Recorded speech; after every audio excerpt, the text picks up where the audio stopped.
سورہ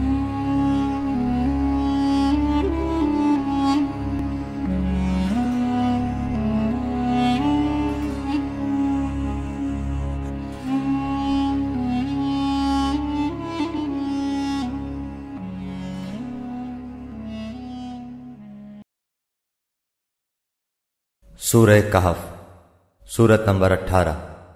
شروع کرتا ہوں اللہ تعالیٰ کے نام سے جو بڑا مہربان نہایت رحم والا ہے۔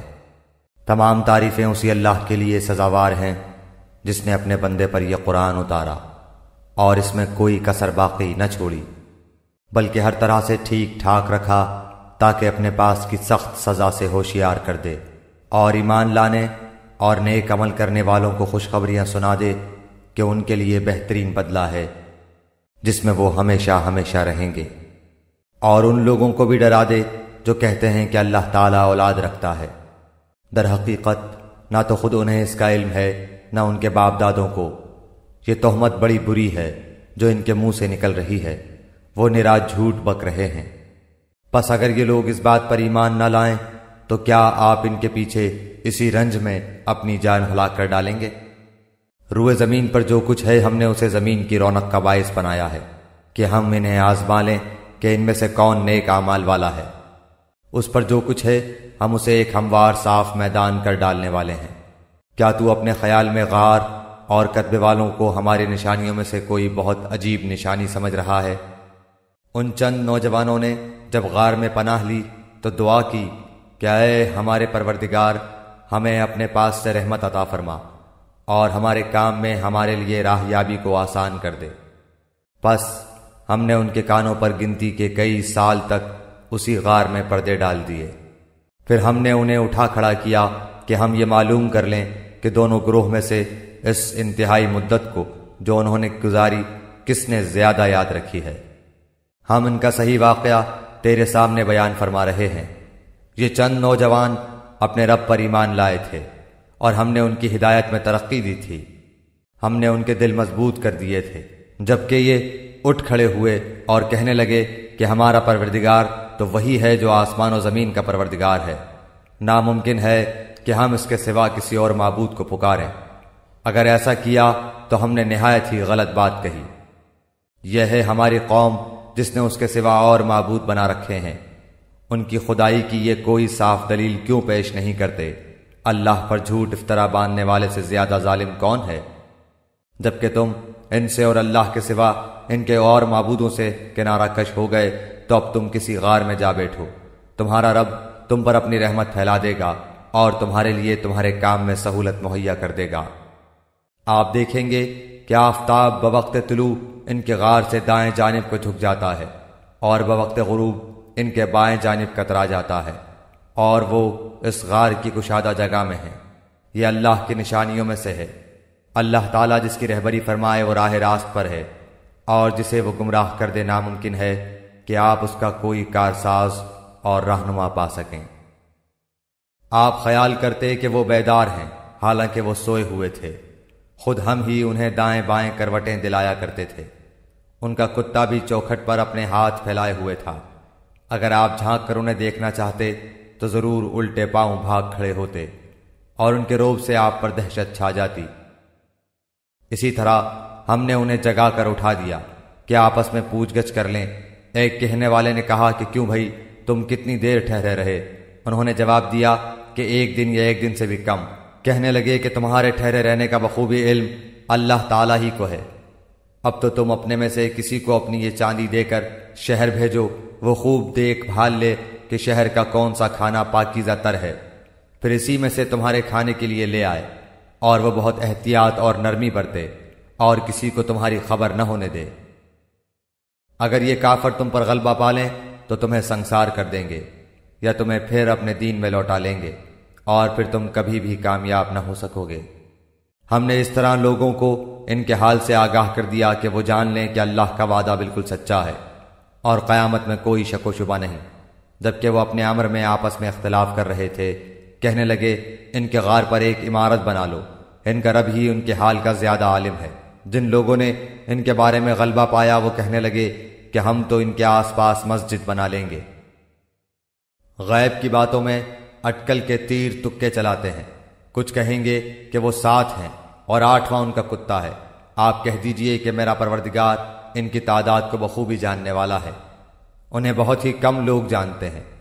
پس آپ ان کے مقدمے میں صرف سرسری گفتگو ہی کریں اور ان میں سے کسی سے ان کے بارے میں پوچھ گچھ بھی نہ کریں، اور ہرگز ہرگز کسی کام پر یوں نہ کہنا کہ میں اسے کل کروں گا، مگر ساتھ ہی انشاءاللہ کہہ لینا، اور جب بھی بھولے اپنے پروردگار کی یاد کر لیا کرنا، اور کہتے رہنا کہ مجھے پوری امید ہے کہ میرا رب مجھے اس سے بھی زیادہ ہدایت کے قریب کی بات کی رہبری کرے۔ وہ لوگ اپنے غار میں 300 سال تک رہے اور 9 سال اور زیادہ گزارے۔ آپ کہہ دیں اللہ ہی کو ان کے ٹھہرے رہنے کی مدت کا بخوبی علم ہے۔ آسمانوں اور زمینوں کا غیب صرف اسی کو حاصل ہے، وہ کیا ہی اچھا دیکھنے سننے والا ہے۔ سوائے اللہ کے ان کا کوئی مددگار نہیں۔ اللہ تعالیٰ اپنے حکم میں کسی کو شریک نہیں کرتا۔ تیری جانب جو تیرے رب کی کتاب وحی کی گئی ہے اسے پڑھتا رہ، اس کی باتوں کو کوئی بدلنے والا نہیں، تو اس کے سوا ہرگز ہرگز کوئی پناہ کی جگہ نہ پائے گا۔ اور اپنے آپ کو انہی کے ساتھ رکھا کر جو اپنے پروردگار کو صبح و شام پکارتے ہیں اور اسی کے چہرے کے ارادے رکھتے ہیں، رضامندی چاہتے ہیں۔ خبردار تیری نگاہیں ان سے نہ ہٹنے پائیں کہ دنیاوی زندگی کے ٹھاٹ کے ارادے میں لگ جا۔ دیکھ اس کا کہنا نہ ماننا جس کے دل کو ہم نے اپنے ذکر سے غافل کر دیا ہے، اور جو اپنی خواہش کے پیچھے پڑا ہوا ہے، اور جس کا کام حد سے گزر چکا ہے۔ اور اعلان کر دے کہ یہ سراسر برحق قرآن تمہارے رب کی طرف سے ہے، اب جو چاہے ایمان لائے اور جو چاہے کفر کرے۔ ظالموں کے لیے ہم نے وہ آگ تیار کر رکھی ہے جس کی قناتیں انہیں گھیر لیں گی۔ اگر وہ فریاد رسی چاہیں گے تو ان کی فریاد رسی اس پانی سے کی جائے گی جو تیل کی تل چھٹ جیسا ہوگا، جو چہرے بھون دے گا۔ بڑا ہی برا پانی ہے اور بڑی بری آرام گاہ دوزخ ہے۔ یقیناً جو لوگ ایمان لائیں اور نیک اعمال کریں تو ہم کسی نیک عمل کرنے والے کا ثواب ضائع نہیں کرتے۔ ان کے لیے ہمیشگی والی جنتیں ہیں، ان کے نیچے سے نہریں جاری ہوں گی، وہاں یہ سونے کے کنگن پہنائے جائیں گے اور سبز رنگ کے نرم و باریک اور موٹے ریشم کے لباس پہنیں گے۔ وہاں تختوں کے اوپر تکیے لگائے ہوئے ہوں گے، کیا خوب بدلہ ہے اور کس قدر عمدہ آرام گاہ ہے۔ اور انہیں ان 2 شخصوں کی مثال بھی سنا دے جن میں سے ایک کو ہم نے 2 باغ انگوروں کے دے رکھے تھے اور جنہیں کھجوروں کے درختوں سے ہم نے گھیر رکھا تھا، اور دونوں کے درمیان کھیتی لگا رکھی تھی۔ دونوں باغ اپنا پھل خوب لائے اور اس میں کسی طرح کی کمی نہ کی، اور ہم نے ان باغوں کے درمیان نہر جاری کر رکھی تھی۔ الغرض اس کے پاس میوے تھے۔ ایک دن اس نے باتوں ہی باتوں میں اپنے ساتھی سے کہا کہ میں تجھ سے زیادہ مالدار ہوں اور جتھے کے اعتبار سے بھی زیادہ مضبوط ہوں۔ اور یہ اپنے باغ میں گیا اور تھا اپنی جان پر ظلم کرنے والا۔ کہنے لگا کہ میں خیال نہیں کر سکتا کہ کسی وقت بھی یہ برباد ہو جائے، اور نہ میں قیامت کو قائم ہونے والی خیال کرتا ہوں، اور اگر بالفرض میں اپنے رب کی طرف لوٹایا بھی گیا تو یقیناً میں اس لوٹنے کی جگہ اس سے بھی زیادہ بہتر پاؤں گا۔ اس کے ساتھی نے اس سے باتیں کرتے ہوئے کہا کہ کیا تو اس معبود سے کفر کرتا ہے جس نے تجھے مٹی سے پیدا کیا، پھر نطفے سے، پھر تجھے پورا آدمی بنایا؟ لیکن میں تو عقیدہ رکھتا ہوں کہ وہی اللہ میرا پروردگار ہے، میں اپنے رب کے ساتھ کسی کو شریک نہ کروں گا۔ تو نے اپنے باغ میں جاتے وقت کیوں نہ کہا کہ اللہ کا چاہا ہونے والا ہے، کوئی طاقت نہیں مگر اللہ کی مدد سے۔ اگر تو مجھے مال و اولاد میں اپنے سے کم دیکھ رہا ہے، بہت ممکن ہے کہ میرا رب مجھے تیرے اس باغ سے بھی بہتر دے اور اس پر آسمانی عذاب بھیج دے تو یہ چٹیل اور چکنا میدان بن جائے، یا اس کا پانی نیچے اتر جائے اور تیرے بس میں نہ رہے کہ تو اسے ڈھونڈ لائے۔ اور اس کے سارے پھل گھیر لیے گئے، پس وہ اپنے اس خرچ پر جو اس نے اس میں کیا تھا اپنے ہاتھ ملنے لگا، اور وہ باغ تو اوندھا الٹا پڑا تھا، اور وہ شخص یہ کہہ رہا تھا کہ کاش میں اپنے رب کے ساتھ کسی کو بھی شریک نہ کرتا۔ اس کی حمایت میں کوئی جماعت نہ اٹھی کہ اللہ سے اس کا کوئی بچاؤ کرتی، اور نہ وہ خود ہی بدلہ لینے والا بن سکا۔ یہیں سے ثابت ہے کہ اختیارات اللہ برحق کے لیے ہیں، وہ ثواب دینے اور انجام کے اعتبار سے بہت ہی بہتر ہے۔ ان کے سامنے دنیا کی زندگی کی مثال بھی بیان کرو، جیسے پانی جسے ہم آسمان سے اتارتے ہیں، اس سے زمین کا سبزہ ملا جلا نکلا ہے، پھر آخرکار وہ چورا چورا ہو جاتا ہے جسے ہوائیں اڑائے لیے پھرتی ہیں۔ اللہ تعالیٰ ہر چیز پر قادر ہے۔ مال و اولاد تو دنیا کی ہی زینت ہے، اور ہاں البتہ باقی رہنے والی نیکیاں تیرے رب کے نزدیک ازرو ثواب اور آئندہ کی اچھی توقع کے بہت بہتر ہیں۔ اور جس دن ہم پہاڑوں کو چلائیں گے اور زمین کو تو صاف کھلی ہوئی دیکھے گا اور تمام لوگوں کو ہم اکٹھا کریں گے، ان میں سے ایک کو بھی باقی نہ چھوڑیں گے، اور سب کے سب تیرے رب کے سامنے صف بستہ حاضر کیے جائیں گے۔ یقیناً تم ہمارے پاس اسی طرح آئے جس طرح ہم نے تمہیں پہلی مرتبہ پیدا کیا تھا، لیکن تم تو اسی خیال میں رہے کہ ہم ہرگز تمہارے لیے کوئی وعدے کا وقت مقرر کریں گے بھی نہیں۔ اور نامہ اعمال سامنے رکھ دیے جائیں گے، پس تو دیکھے گا کہ گنہگار اس کی تحریر سے خوف زدہ ہو رہے ہوں گے اور کہہ رہے ہوں گے، ہائے ہماری خرابی، یہ کیسی کتاب ہے جس نے کوئی چھوٹا بڑا بغیر گھیرے کے باقی ہی نہیں چھوڑا، اور جو کچھ انہوں نے کیا تھا سب موجود پائیں گے، اور تیرا رب کسی پر ظلم و ستم نہ کرے گا۔ اور جب ہم نے فرشتوں کو حکم دیا کہ تم آدم کو سجدہ کرو تو ابلیس کے سوا سب نے سجدہ کیا، یہ جنوں میں سے تھا۔ اس نے اپنے پروردگار کی نافرمانی کی، کیا پھر بھی تم اسے اور اس کی اولاد کو مجھے چھوڑ کر اپنا دوست بنا رہے ہو، حالانکہ وہ تم سب کا دشمن ہے۔ ایسے ظالموں کا کیا ہی برا بدل ہے۔ میں نے انہیں آسمان و زمین کی پیدائش کے وقت موجود نہیں رکھا تھا، اور نہ خود ان کی اپنی پیدائش میں، اور میں گمراہ کرنے والوں کو اپنا مددگار بنانے والا بھی نہیں۔ اور جس دن وہ فرمائے گا کہ تمہارے خیال میں جو میرے شریک تھے انہیں پکارو، یہ پکاریں گے، لیکن ان میں سے کوئی بھی جواب نہ دے گا، ہم ان کے درمیان ہلاکت کا سامان کر دیں گے۔ اور گنہگار جہنم کو دیکھ کر سمجھ لیں گے کہ وہ اسی میں جھونکے جانے والے ہیں، لیکن اس سے بچنے کی جگہ نہ پائیں گے۔ ہم نے اس قرآن میں ہر طریقے سے تمام کی تمام مثالیں لوگوں کے لیے بیان کر دی ہیں، لیکن انسان سب سے زیادہ جھگڑالو ہے۔ لوگوں کے پاس ہدایت آ چکنے کے بعد انہیں ایمان لانے اور اپنے رب سے استغفار کرنے سے صرف اسی چیز نے روکا کہ اگلے لوگوں کا سا معاملہ انہیں بھی پیش آئے، یا ان کے سامنے کھلم کھلا عذاب موجود ہو جائے۔ ہم تو اپنے رسولوں کو صرف اس لیے بھیجتے ہیں کہ وہ خوشخبریاں سنا دیں اور ڈرا دیں۔ کافر لوگ باطل کے سہارے جھگڑتے ہیں اور چاہتے ہیں کہ اس سے حق کو لڑکھڑا دیں۔ انہوں نے میری آیتوں کو اور جس چیز سے ڈرایا جائے اسے مذاق بنا ڈالا ہے۔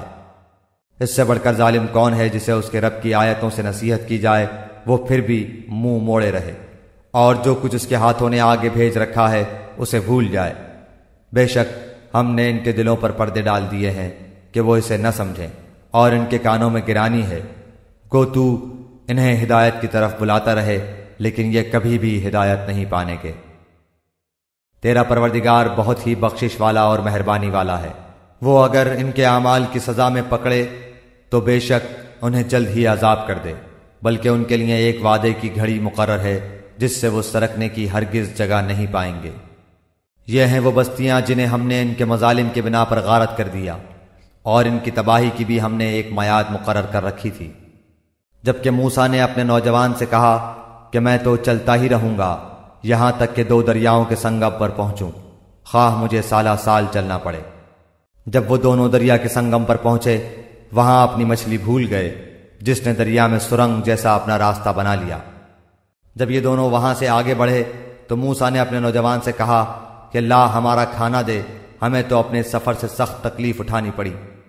اس نے جواب دیا کہ کیا آپ نے دیکھا بھی جبکہ ہم پتھر سے ٹیک لگا کر آرام کر رہے تھے وہیں میں مچھلی بھول گیا تھا۔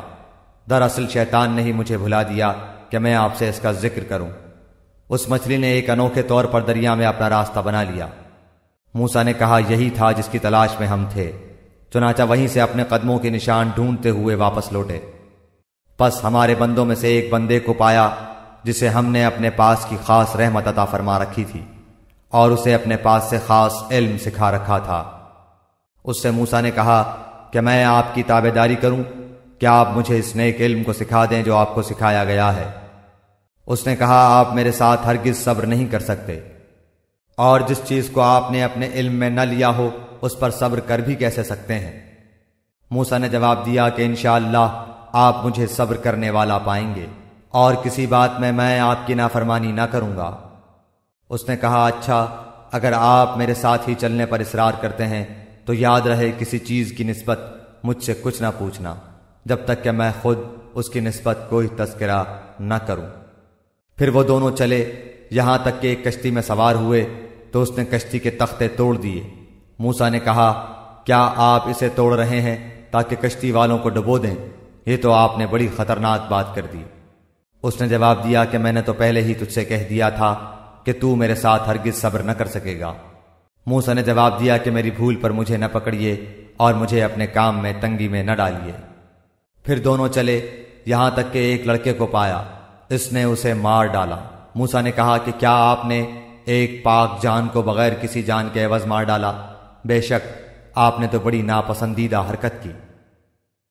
وہ کہنے لگے کہ میں نے تم سے نہیں کہا تھا کہ تم میرے ہمراہ رہ کر ہرگز صبر نہیں کر سکتے؟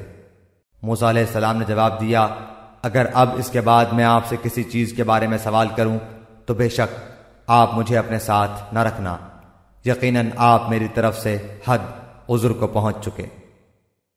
پھر دونوں چلے ایک گاؤں والوں کے پاس آ کر ان سے کھانا طلب کیا تو انہوں نے ان کی مہمانداری سے صاف انکار کر دیا۔ دونوں نے وہاں ایک دیوار پائی جو گرا ہی چاہتی تھی، اس نے اسے ٹھیک اور درست کر دیا۔ موسیٰ علیہ السلام کہنے لگے اگر آپ چاہتے تو اس پر اجرت لے لیتے۔ اس نے کہا بس یہ جدائی ہے میرے اور تیرے درمیان، اب میں تجھے ان باتوں کی اصلیت بھی بتا دوں گا جس پر تجھ سے صبر نہ ہو سکا۔ کشتی تو چند مسکینوں کی تھی جو دریا میں کام کاج کرتے تھے، میں نے اس میں کچھ توڑ پھوڑ کرنے کا ارادہ کر لیا کیونکہ ان کے آگے ایک بادشاہ تھا جو ہر ایک صحیح سالم کشتی کو جبراً ضبط کر لیتا تھا، اور اس لڑکے کے ماں باپ ایمان والے تھے۔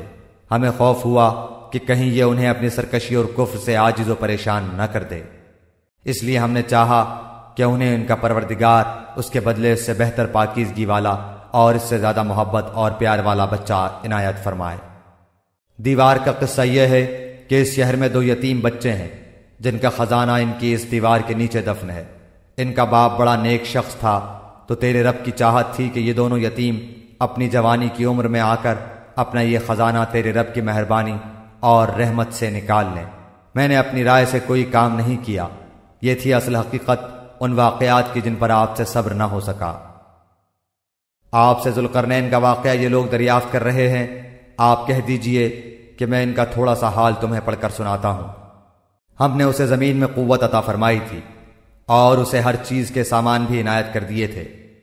وہ ایک راہ کے پیچھے لگا یہاں تک کہ سورج ڈوبنے کی جگہ پہنچ گیا اور اسے ایک دلدل کے چشمے میں غروب ہوتا ہوا پایا، اور اس چشمے کے پاس ایک قوم کو بھی پایا۔ ہم نے فرما دیا کہ اے ذوالقرنین، یا تو انہیں تکلیف پہنچائے یا ان کے بارے میں تو کوئی بہترین روش اختیار کرے۔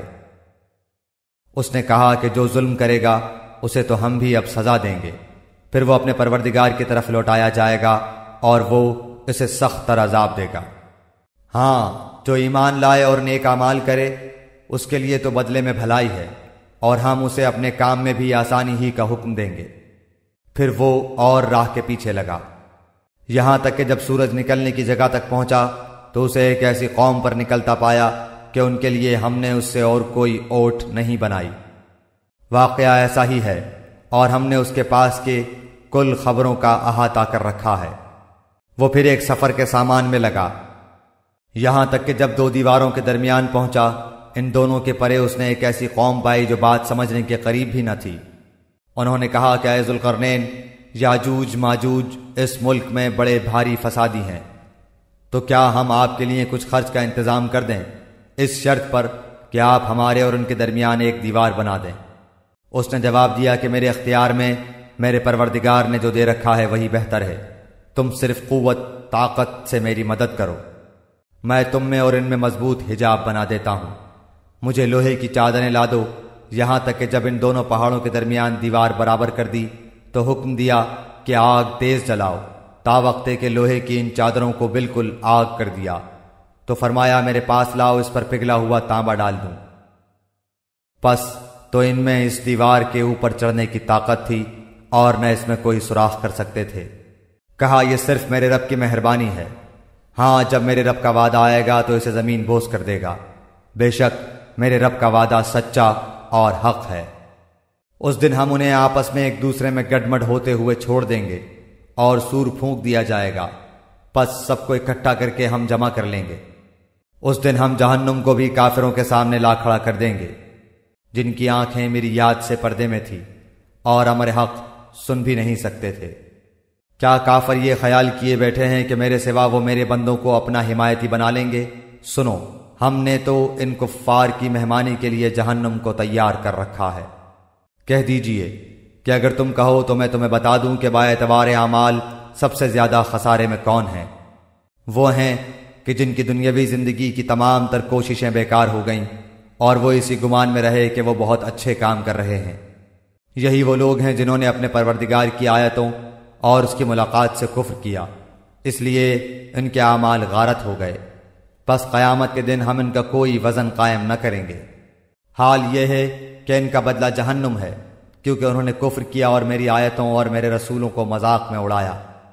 جو لوگ ایمان لائے اور انہوں نے کام بھی اچھے کیے، یقیناً ان کے لیے الفردوس کے باغات کی مہمانی ہے، جہاں وہ ہمیشہ رہا کریں گے، جس جگہ کو بدلنے کا کبھی بھی ان کا ارادہ ہی نہ ہوگا۔ کہہ دیجئے کہ اگر میرے پروردگار کی باتوں کے لکھنے کے لیے سمندر سیاہی بن جائے تو وہ بھی میرے رب کی باتوں کے ختم ہونے سے پہلے ہی ختم ہو جائے گا، گو ہم اسی جیسا اور بھی اس کی مدد میں لے آئیں۔ آپ کہہ دیجئے کہ میں تو تم جیسا ہی ایک انسان ہوں، ہاں میری جانب وحی کی جاتی ہے کہ سب کا معبود صرف ایک ہی معبود ہے۔ تو جسے بھی اپنے پروردگار سے ملنے کی آرزو ہو، اسے چاہیے کہ نیک اعمال کرے اور اپنے پروردگار کی عبادت میں کسی کو بھی شریک نہ کرے۔